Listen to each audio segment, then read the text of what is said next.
تو جب قرآن کہہ رہا ہے کہ صبر اور نماز سے مدد مانگو تو غیر اللہ سے مدد مانگنے کا درس تو ہمیں قرآن دے رہا ہے. تو اس کا مطلب یہ ہوا کہ اللہ کے سوا کسی چیز سے یا کسی شخصیت سے مدد لینے کا مقصد یہ نہیں ہوتا کہ ہم اس کی عبادت کر رہے ہیں.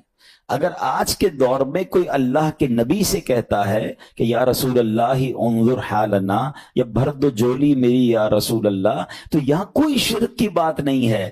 کیوں کہ یہاں یہ نیت نہیں ہے کہ ہم ان کو خدا مان رہے ہیں، یا یہ بھی نیت نہیں ہے. ایک عقیدہ کلیئر کر دیتا ہوں، پوری دنیا میں عاشقان رسول کا یہی عقیدہ ہے کہ کوئی نبی، کوئی صحابی، کوئی ولی اپنی طرف سے کسی کو کچھ نہیں دے سکتا. وہ سب رب کے محتاج ہیں. اللہ کسی کا محتاج نہیں ہے. جو اللہ کا ہے وہ اس کا اپنا ہے. ہاں، اللہ نے اپنے مخصوص بندوں کو کچھ عطائیں کی ہوئی ہیں، کچھ پاورز دیے ہوئے ہیں. وہ اللہ کی عطا سے اگر کسی کو تقسیم کرتے ہیں تو اس میں کوئی پرابلم نہیں ہے. قرآن کہہ رہا ہے اے ایمان والو صبر اور نماز سے مدد چاہو. یہاں ایک اور بات سمجھنی ہے. دنیاوی طور پہ بھی کیا ہوتا ہے کہ آپ کسی باس ہوتا ہے اپنے کسی مینیجر کو پاور آف اٹارنی دے دیتا ہے کہ یہ تمہارے پاس اس پراپرٹی کا پاور ہے، تمہارے پاس فلاں چیز کا پاور ہے. وہ اس پاور کے بہاف پر وہ کام کر دیتا ہے، مگر کوئی یہ نہیں کہتا کہ he is the owner. Actually he have attorney, he have power of attorney. بالکل ہمارا بھی عقیدہ یہ ہے کہ اللہ نے اپنے کچھ مخصوص بندوں کو، اپنے پیاروں کو کچھ اختیارات عطا فرمائے ہیں، اور جب وہ ان اختیارات پر عمل کرتے ہیں تو ایکچولی وہ اللہ ہی کی عطا ہے. ہاں، دنیا میں اگر کوئی یہ سمجھتا ہے کہ کوئی شخصیت یا کوئی بزرگ یا کوئی اللہ والے اپنی طرف سے دیتے ہیں، رب کا اس میں کوئی دخل نہیں، تو یہ شرک ہے، یہ بات درست نہیں ہے. ہمارا سب کا عقیدہ یہ ہے کہ جو کچھ دنیا میں اگر کسی ولی، نبی، صحابی کے پاس ہے وہ رب کا دیا ہوا ہے، رب کی عطا ہے. رب ان